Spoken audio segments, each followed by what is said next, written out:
Hey, One Stop Co-op Shop fans, this is Mike, and today we're looking at Adventure Tactics Domian's Tower, which as of the airing of this video should be on Kickstarter for just about a week before it's over. This is a cooperative dungeon crawling sort of tactical miniatures game. Thematically, as I understand it, you're trying to reach this tower and defeat this evil enchantress or whatever who is messing with the world. And two of the big selling points about the game are that it has a branching campaign where you make choices and might encounter different enemies and have different things happen because of those choices. And additionally, in the vein of Final Fantasy V or Final Fantasy Tactics, you have these varied classes that you can switch between and level up and kind of create your own unique character as you go through the game. And by the way, even more than I've been doing, because I always put my disclaimers at the bottom of each video, I'm going to clearly state in my videos going forward any compensation we've received. As always, we have accepted no money for this video. They did send a demo to us, but I'm actually giving it back to them after I'm done. So at this point, I'm getting nothing for this video. I'm just hopefully helping you all make an informed decision about this Kickstarter. Now, I don't want to show you the very first scenario where you don't really have any options and haven't leveled up much, so I'm going to show you kind of an in-between one in the first act. This is when you fight your first real boss encounter. Well, you might fight him, because again, depending on the branching storyline, you might never see him. Yeah, so I'm confronting the Blob King. So the campaign guide tells me what I need to do, defeat the Blob King, and it tells me a bonus objective. If I can do this, I'll get better rewards. And here I got to defeat all the Bloblets, which are little baby guys that he spawns before I defeat him. And there's some basic setups, but really it's pretty simple, and it's all on this diagram.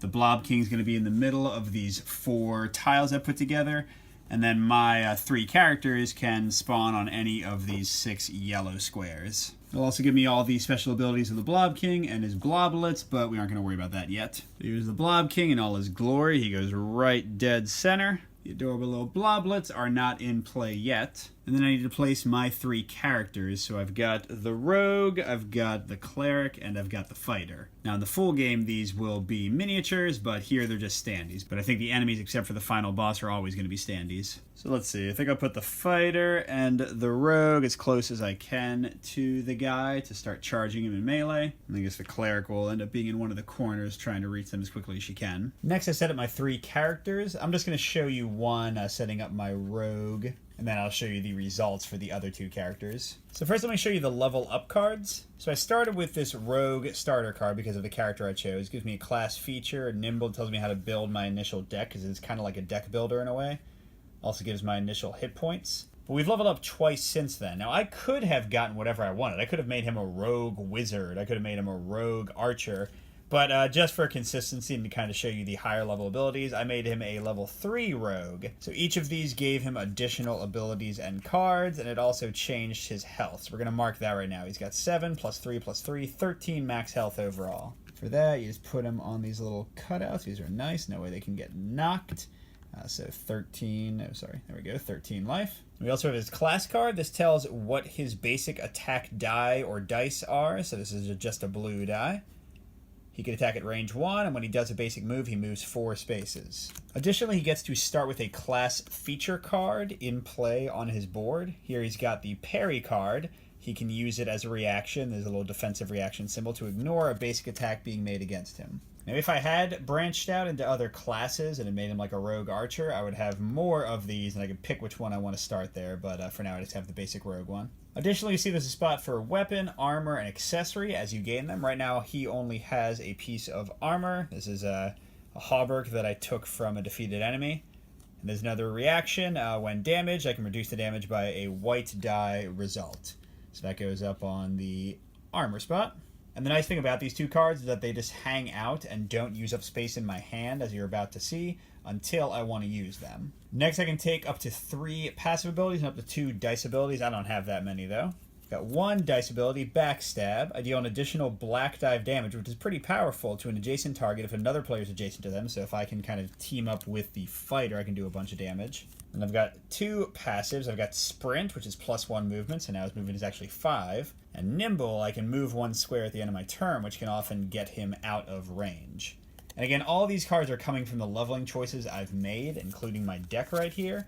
If I had extended into other classes, then I would have different things. Finally, I'll shuffle my deck of cards. Now, you start with 11 cards when you create your character, but as you level up, you can call a card every time you level up, take it out of your deck, and additionally, you add 1 or 2 cards each time you level up generally. This is sort of the fine-tuned deck I've created for my rogue. I just got these new flying daggers, really long-range, multi-target attacks.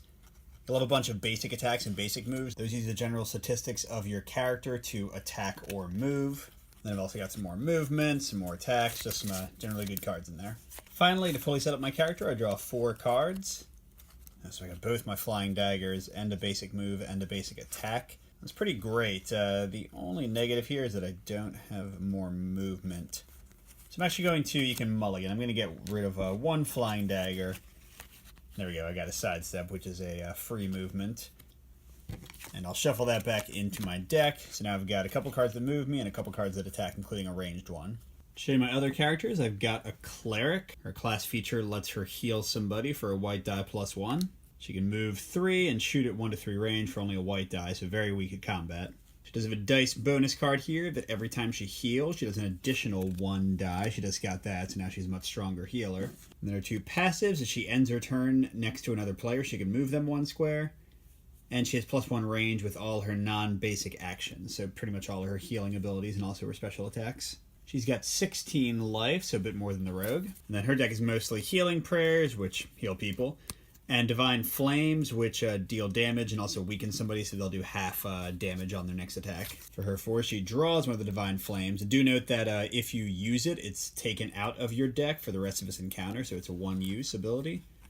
A basic move, a basic attack, and a healing prayer. That's kind of a little bit of everything, so that seems pretty perfect. Not going to mulligan. Last, we have my fighter. She does red die damage, 1 range, 4 movement. Her class feature, kind of like the Cleric's spells, gets rid of itself, so it's only 1 use, but she can either, as a free action, heal herself, or heal herself when she gets damaged. She's got 2 different passive abilities that give her extra hit points, so she's definitely a tank. And then this is one that we earned through getting a better result in an earlier mission, but she has +1 maximum hand size, so she'll draw to 5 cards instead of 4. And with all her levels and bonuses, she is at 23 health overall. She's got a nice Mighty Strike, does a ton of damage. She's got a new one called Taunt that moves somebody adjacent from up to 4 away and then attacks it. That's a great one. Besides that, she just kind of charges in and does some movement and attacking. For her 4 starting cards, I got a basic move, basic attack, basic move, basic attack. So I could mulligan to try to get one of my stronger cards, but I figure they'll come eventually. This is okay to start. Now finally, I have earned some other cards. So this refreshed card came from an encounter I had before going into the sewer. So everybody's going to start with +1 hit point above their maximum. So I will do that off screen. And then additionally, I won't go into the spoilers for the story, but I currently have a Child of Destiny. Once for an entire encounter, one of us can reroll a single die. So not a very powerful ability, but this guy has different significance otherwise. When I finally start the fight proper, I'm going to shuffle the Blob King's activation cards. These are unique to this encounter and this enemy. It's going to direct what I do with him as well as with any bloblets that pop out. Additionally, I'm going to take the initiative cards. There's 1 for each hero and 2 for the boss. It is very Aeon's End-ish. I'm going to shuffle them together and deal them out in a line, and that'll determine the initiative order for this round. We're going to redo that at the beginning of every round. So first we've got my rogue, then the boss again, the fighter, and the Cleric. So per the initiative card, Tolbin is going to go first. He's currently 1, 2, 3, 4, 5 spaces away, which is perfect for him. And you get 2 actions on your turn, which is generally playing cards either from your hand or from the prepared cards for your class feature or your armor. Now Tolbin does have this star, means it's a free action. Doesn't count as one of my 2. I could do a basic move and move 5 because he's got 4 + 1 from his passive talent. Could just do a basic move, a basic attack, or throw flying daggers, attacking twice. So in this case, I think we'll start simple. Do a basic move to get next to the guy, and then a basic attack to hit him. I discard those cards to use them, and once I've gone through my entire deck, I'll reshuffle. And by the way, at the start of each round, you draw back up to 4 cards, but since we already had 4 cards, that's not really necessary here. And again, normally he would have 4 movement. With his sprint passive power, he has 5. He has to attack from range 1. He attacks with a blue die. Movement in the game is orthogonal, so I do have to go straight toward the guy if I want to be able to hit him. But attacking and range calculation can go diagonally, so like that would be range 1, that would be range 1. There are 4 different colors of dice in the game, each with a certain number of symbols for damage. White is the weakest. Red and blue are sort of similar, kind of in the middle. Blue's a bit better than red. And then black is potentially the best, but it also has some really bad sides, so it's kind of like the swingy luck-based die. Here, Tobin is rolling a blue die, and he did 5 damage to the Blob King. Now, if you look at the Blob King's stats printed in the campaign book, you'll see he has 33 life with 3 heroes. He can shoot at a range up to 3 with a red attack die and can move 2. He has some special powers. Most relevant right now is Meiosis. Whenever he gets hit, or whenever he hits us with a basic attack, he's going to spawn a Bloblet next to him. He can also move through us. He does something if heroes are knocked out with 5 heroes in the game. That's not going to matter. And he always targets the closest hero with the fewest adjacent Bloblets. So the Blob King's taken 5 damage out of the 33 needed to defeat him. But he immediately spawns a Bloblet, and he tries to put them between him and heroes, but here he can only get it next to him. Now the boss is going to activate twice in a row. Each time I'll draw the top card of his deck and resolve whatever it says. In this case, the first card is Blobageddon. All Bloblets act twice, and then the Blob King makes a basic attack. So it's not great for Tolbin, because Bloblets either move up to 3 spaces or attack for 1 damage. So in this case, the set is going to bite him twice and do 2 damage to him. And the Blob King is going to do a red die of damage, and that's 4 more. But Tobin will go and use his parry against that 4 damage basic attack, so he's going to ignore it completely. This is a defensive ability, so it doesn't cost an action, just discards his class feature card from his board. But the Blob King does spawn another Bloblet whenever he makes a basic attack. And Tolbin's down to 12 health overall. Now the really nasty part, the Blob King activates again. Okay, Blob King moves in a random direction twice and makes a basic attack. So a lot of bosses do this because, as you see, there isn't much terrain in the game, so the random movement kind of keeps you having to move around to deal with them. So I've got north being the top of the board right now. So the Blob's going to move 2 spaces east, and then 2 spaces north. So it didn't get too far away. And he's going to attack the closest person in range with the fewest Bloblet. The Rogue is the only one within his range of 3. Now, the Rogue does have this nice defensive card, Sidestep, that can give him a free basic move, or when an enemy moves adjacent, make a basic move to get away and basically not be attacked. But it clearly won't work here because the Blob King is shooting me from afar.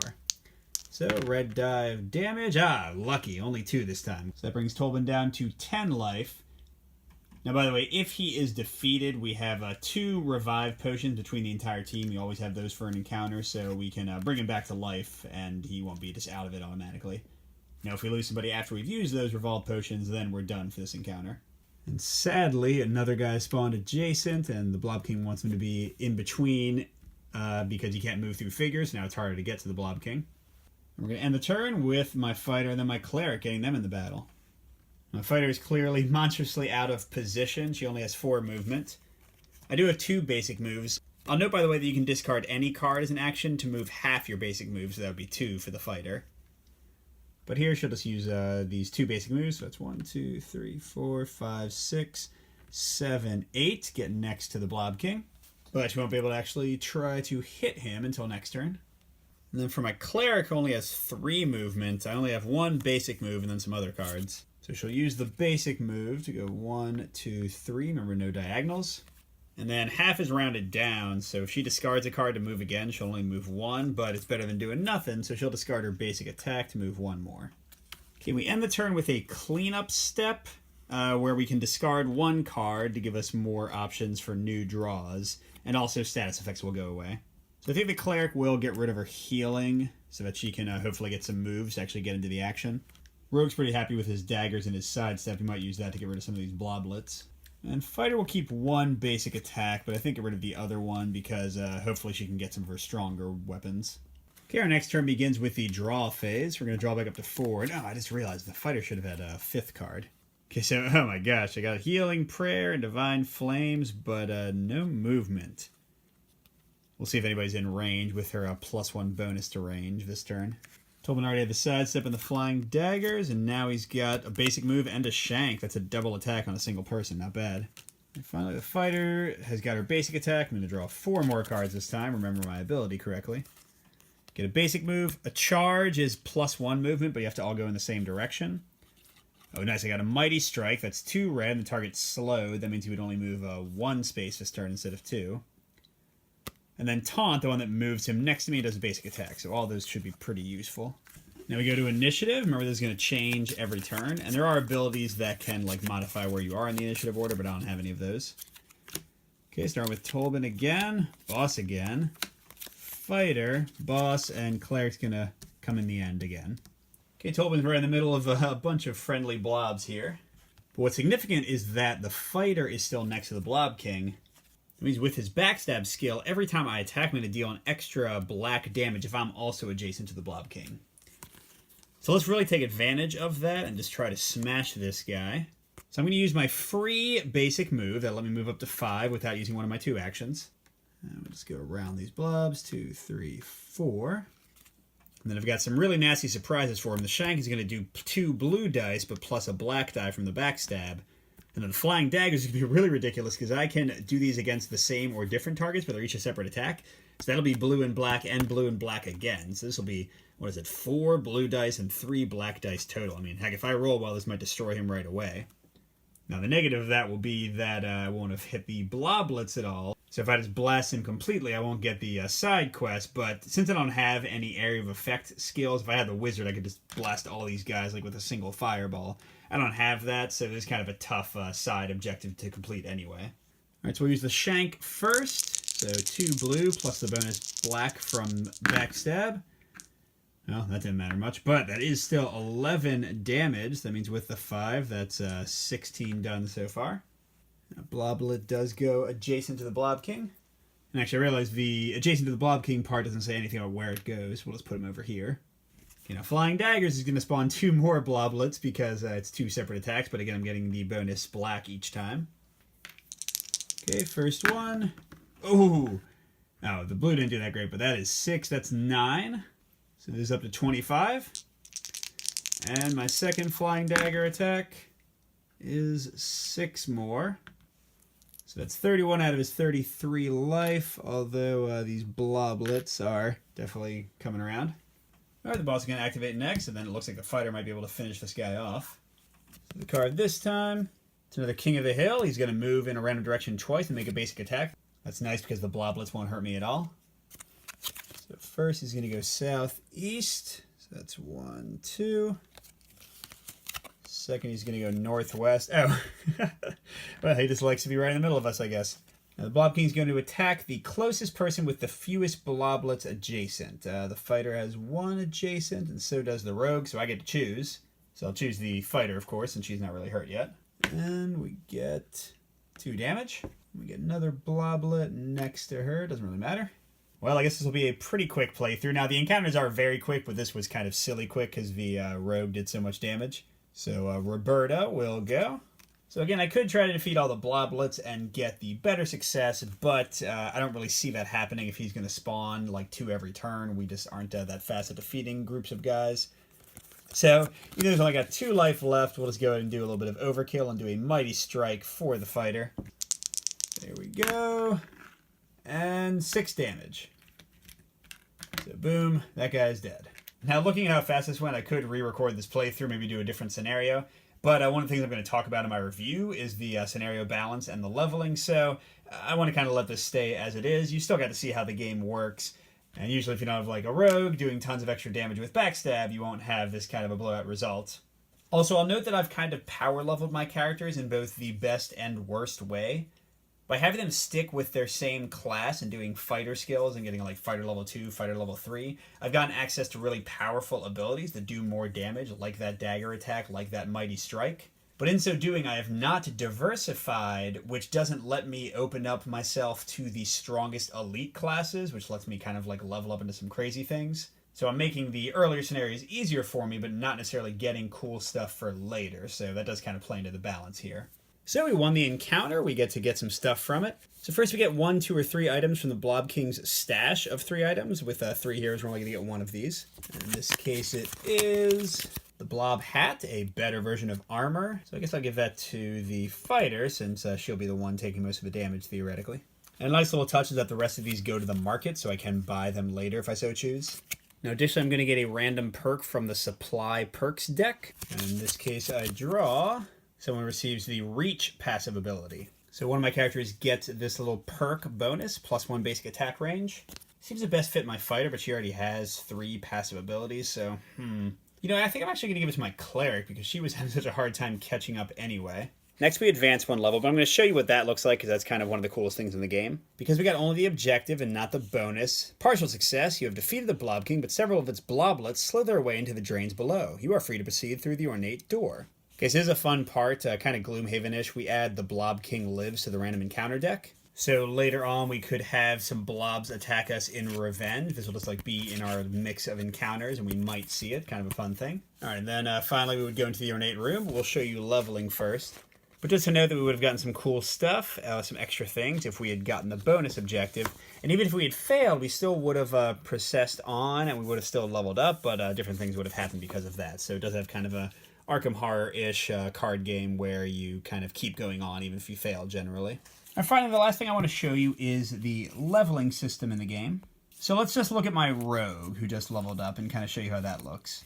So my first option could be just to get rogue level 4. That would give me +3 max health. I would get a stealth card, and see this little kind of circle thing? This means I would replace a card in my deck instead of adding one, so it would keep my deck very lean. And you can additionally trash a card from your deck every time you level up. Just to look at what the heck it is, stealth. Oh my gosh. So this is a free action, and I become invisible for the turn. That means that nobody can target me or attack me at all. That's a pretty awesome little ability for leveling up to rogue level 4. But like I said, if I'm doing that, I'm not actually like leveling up into my other classes. So I could diversify instead. I could become a level 1 archer and get the quick shot and poultice ability and also some more class features and passives. And if I did that, it would be closer to becoming a ninja, which is a new class I could become that requires Rogue 1, Wizard 1, and Archer 1, but would give me Decoy, Ninjutsu, and would actually change my base stats. So when you level up to an elite class like this, you get new base movement, new base attack, new range, all that stuff. But hey, maybe I just want to become a new class right now. The Assassin just requires Rogue level 2. I've got that. Give me 3 more health. Would give me the class feature Ambush and the passive Lone Wolf. Let's look at those. But first of all, look at this. I would get a white and a red die for my attack instead of the blue, which would do slightly more damage on average. And then also my base move would become 5 instead of 4, so with my passive I'd have 6 movement, which is pretty crazy. And then I'd get a new class feature card. In this case, I could get Ambush. Now this is a one-time use, free action. Play after initiative is determined, you are invisible this round, so I can just start around invisible, make sure nobody can attack me. I could start with this in play instead of my defensive parry in play. I can keep them both in my deck, use only one of them in my deck, it's up to me. And finally, I could get Lone Wolf. If there are no other players within 3 squares of you, you make 2 basic boos when you play a single basic move card. That would double my movement to a ridiculous amount. And then look at this one I can work towards. If there are no other characters within 3 squares of you at the end of your turn, you become invisible. Every turn for free. Wow. So that's just a little hint of how you can like level your character up in crazy ways and get really cool combos and abilities. And the thing is, I was looking at things like related to the Rogue, but I could get some Cleric levels, and they have elite classes that require Cleric and Rogue, or I could become like a Dark Knight or a Wizard Rogue, or all these kind of things. So definitely really cool. So that's a brief play overview of Adventure Tactics, Domian's Tower. It's on Kickstarter right now. And go check out my review of the demo if you'd like to hear kind of my overall thoughts on the game and whether you might want to back it depending on your game preferences. Good gaming, everyone, and I'll see you at the next stop.